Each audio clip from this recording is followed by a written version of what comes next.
Before we lift our voices in prayer, let's dwell on the promises of God. Even my close friend in whom I trusted, who ate my bread, has lifted his heel against me. Psalm 41 verse 9. David knew what it was to be wounded by the very ones he loved. In Psalm 41, we find a man surrounded by enemies, mocked by adversaries, and, most painfully, betrayed by a trusted friend. This was not a stranger who hurt him. This was someone close, someone who shared his table. And in the rawness of that pain, David did not pretend it did not happen. He named it. He brought it before God. This is where forgiveness must begin, not in denial, but in honesty. We cannot release what we refuse to acknowledge. So before we go any further, pause and ask yourself, what is it that I have been holding on to? Is it a betrayal, like David's, a friend who turned their back on you, who whispered your name to your enemies? Is it the sharp words someone spoke over you that you still hear in your darkest moments? Is it a divorce, a broken promise, a relationship shattered beyond recognition? Is it your own failures, the sins you confess to God but cannot seem to forgive yourself for? Whatever it is, God already knows. He is not waiting for you to clean it up before you bring it to Him. He is waiting for you to bring it just as it is, ugly and unresolved, bitter and heavy, so that He can begin His healing work in your soul. Because of your hardness of heart, Moses allowed you to divorce your wives, but from the beginning it was not so. Matthew 19 verse 8. In Matthew 19, Jesus spoke about hardness of heart, that stubborn calcification of the soul that resists what God originally designed. The Pharisees came to Him with clever theological questions about divorce. But Jesus cut through the legal argument to reveal something deeper. The problem was never the law. The problem was the condition of the human heart. Unforgiveness does the same thing to us. Over time, the bitterness we nurse becomes a kind of hardness, a protective shell we build around the tender places that were hurt. We tell ourselves we are being wise. We tell ourselves we are simply setting up boundaries. But if we are honest, what we are often doing is building a wall so high and so thick that not even God's grace can find its way through. Hardness of heart was never God's plan for us. From the beginning, He designed us for love, for mercy, for the miracle of reconciliation. And today, He is looking at the hard places inside you, the places where you have decided that you will never forgive what they did, the places where you have quietly agreed that some wounds are simply too deep for grace, and He is saying, "That is not how I made you. Let me bring you back to the beginning. Lord, soften what has grown hard in us. Where we have closed our fists around our pain and refused to let go, open our hands today. Where we have decided that holding on to our hurt is safer than releasing it to you, remind us that your ways are higher than ours, and that the freedom on the other side of forgiveness is greater than anything we are protecting. The hand of the Lord was heavy upon them of Ashdod, and He destroyed them. 1 Samuel 5 verse 6. There is a remarkable scene in 1 Samuel 5. The Philistines had captured the Ark of God, the sacred presence of the Lord, and they brought it into the house of their idol, Dagon, believing they could contain it, control it, make it serve their purposes. But something extraordinary happened. Morning after morning, their God was found fallen on His face before the Ark of the Lord. The hand of God grew heavy upon them. The presence they thought they could hold turned into a burden they could not manage, a weight that broke them. There is something deeply instructive here for those of us who have been holding on to unforgiveness. We often carry our resentments the way the Philistines carried the ark, thinking we are in control, thinking we are the ones managing the situation. But the weight of unforgiveness was never meant to be borne by human hands. It is too holy, too heavy, too consuming. And when we insist on holding it, when we insist on carrying the burden of judgment and bitterness in our own strength, something in us begins to break. The Philistines eventually cried out, "Send it away, let it go back to its own place." And perhaps today, that is exactly the prayer God is calling you to pray. Let it go back to its place. Release the judgment. Release the case you have been building.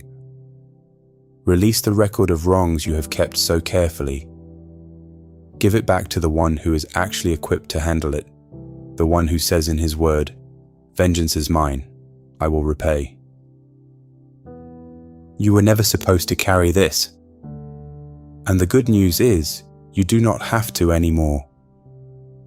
By this I know that you delight in me, my enemy will not shout in triumph over me. But you have upheld me because of my integrity, and set me in your presence forever. Psalm 41 verses 11 to 12. David ends Psalm 41 not in defeat, but in confidence. Even in the middle of betrayal and pain, he arrives at a place of assurance. God delights in me. My enemy will not have the final word. I am upheld. I am in his presence. This is the promise that makes forgiveness possible. We are not forgiving because the person who hurt us deserves it. We are not forgiving because what happened was acceptable or should simply be swept away. We are forgiving because we serve a God who promises to uphold us, to be our vindicator, our defender, our restorer. We release the offense from our hands because we trust it into His. And what does He do with what we release to Him? He uses it. He redeems it. He takes the very wound that the enemy meant to destroy you with and turns it into the testimony that sets someone else free. The God who upheld David in his lowest moment is the same God who upholds you today. He has not looked away. He has not forgotten. He is working, even now, even in the pain, to restore to you everything that was stolen. Now let's pray. Father, I come before you today with open hands and a trembling heart. You know what I have been holding. You have seen the way I have rehearsed it, nursed it, kept it close like a wound that I was afraid to let heal. Today, I am asking you to do in me what I cannot do in myself.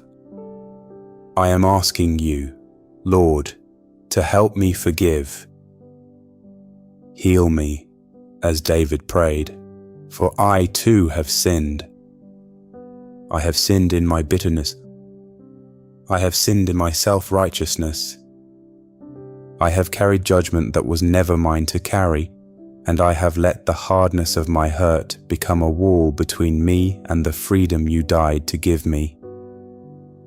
Be gracious to me, O Lord. Be gracious in the places I have been least gracious with others. Lord, I think of the one or the ones who hurt me. I think of the words that were spoken, the trust that was broken, the intimacy that was violated. Like David, I can say that it was someone I trusted, someone close. And it still hurts. I will not pretend that it does not. But I am choosing today, by the power of your Spirit, and not the strength of my own will, to release them. I release them from my judgment. I release them from the debt I felt they owed me. I place them in your hands, Lord, because your hands are the only ones equipped to handle what mine have been carrying. Take the hardness of heart that has grown in me over time, Lord. As Jesus reminded the Pharisees, that hardness was never your intention.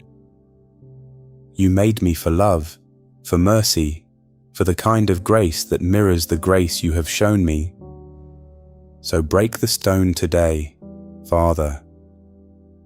Let your Spirit move like water over the hard places until they soften, until I can breathe again, until I can worship again without the weight of unforgiveness pressing down on my chest. And Lord, just as the Philistines could not hold on to what was yours, remind me that the pain I have been carrying was never mine to keep. It is too heavy for human hands. Take it from me. Take the record of wrongs. Take the right to revenge. Take the score I have been keeping in the quiet corners of my heart. Give me the grace of an open hand, the grace that says, Lord, this is yours now. I am done holding it. I believe, as David believed, that you delight in me. I believe that my enemy, the enemy of my soul, will not shout in triumph over me. I believe that you are working in this broken place, that you are turning the wound into a witness, the scar into a story of your faithfulness. You have upheld me this far, and you will uphold me still. Set me in your presence forever, Lord, where the weight of the past has no power and your glory fills everything. And finally, Lord, I look to Jesus, seated at your right hand, interceding for me even now. I look to the one who forgave from the cross, who prayed for his persecutors before they ever asked for mercy, who took the sin of the world into himself and released it in love. That is the Jesus I want to be more like. That is the grace I am reaching for today. Let the forgiveness he bought for me become the forgiveness I now give to others. I choose to forgive. Not because I feel ready, not because the pain is gone, not because what was done was right, but because you are asking me to, because you are able, because the freedom waiting for me on the other side of this surrender is greater than anything I am protecting. Because your mercies are new every morning and there is no debt too old, no wound too deep, no bitterness too entrenched for the grace of God to reach. Lord, help me forgive what I have been holding on to. And as I do, heal me, restore me, and set me free. Amen. Thank you for joining me in this powerful prayer today. If this prayer touched your heart, type Amen in the comments as a sign of faith and agreement. Let's encourage each other in this journey of grace. And don't forget to subscribe for more prayers, encouragement, and uplifting messages. Together, we'll continue to grow stronger in faith and closer to God. Stay blessed, and may God's peace be with you always.